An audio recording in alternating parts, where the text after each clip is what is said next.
week, we were telling you about that case at Wits University where one medical school class was cancelled after it was found that a student came into contact with a person who has coronavirus. Let's now connect to the Wits University spokesperson, Shirona Patel. Shirona, a very good morning to you. Thanks for talking to us this morning. How was this discovered? Good morning. The student basically told us that the student had come into contact with somebody who had tested positive for COVID-19. And once the university found out, we then asked for the student to be put into quarantine. The student has since been in quarantine and to date is showing no symptoms of the COVID-19 virus. This was on Wednesday? Yes, so we were advised on Wednesday and the student was immediately put into quarantine. How's the self-quarantine monitored, Shirona? So the student is not a resident student. So the student is being in self-quarantined at the student's place of or dwelling, I should say. So the student is not on campus and not a member of the Wits residences. I know there are boundaries to this question, but do you know if they're consulting? Sorry, do we know if they are? Consulting medical practitioners. Yes, yeah, absolutely. So we can say that any person who has to go into quarantine has to be tested by a medical professional. In this case, a test has been done through the NICD as well, and we are waiting the outcome of that test. We are expecting the results later today. So as has been with most cases that have been discovered, then kicks in a process of tracing contacts. Is this happening at Wits University? It is. We are working with the NICD, but they only trace contact once the person has tested positive. Now, in this case, we don't know if the person has tested positive for COVID-19. At this stage, we just know that this student was in the same location as a person who had tested positive for COVID-19. And it's one of the cases that have already been announced by the Department of Health a few days ago. So we do know that they were in the same location. As far as this student is concerned, we are not sure whether the student is negative or positive. As I said, the test has been done and the results are expected later today. What's the mood in the medical campus? Are the students uneasy? Yes, I think the majority of students are, in class. They're carrying on with their tracks. They're carrying on in laboratories. Now, remember, these are medical students who work very closely in hospitals and clinics as well. So they've been through all the protocols already on what they should do, shouldn't do, because they're dealing with patients all the time. So the Dean of Health Sciences has been in contact with all the students on the front line, as well as students in our medical school, and this has been ongoing for the past kind of 2 weeks. However, today we have, as a precautionary measure, decided to cancel one of the clinical classes in which the student would have participated, and that's just so that as a precaution measure to ensure that none of the other students in the same class present with symptoms. At this stage, we haven't had reports of anyone else presenting with any kind of symptoms.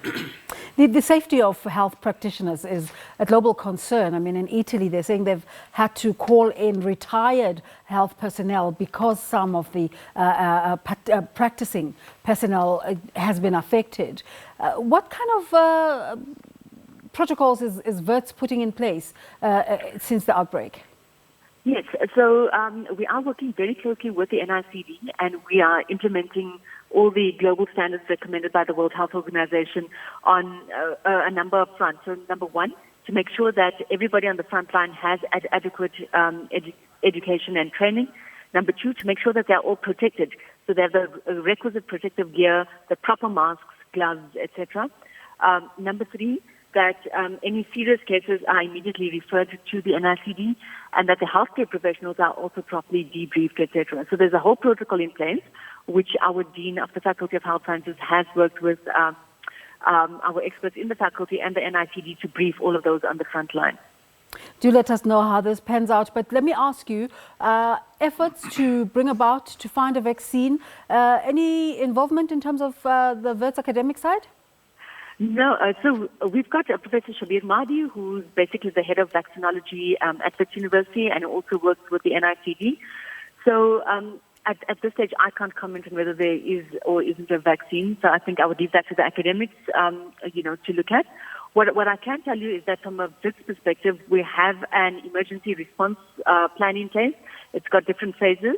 At the moment, we are in phase 1, and that's looking at the prevention of this virus from spreading.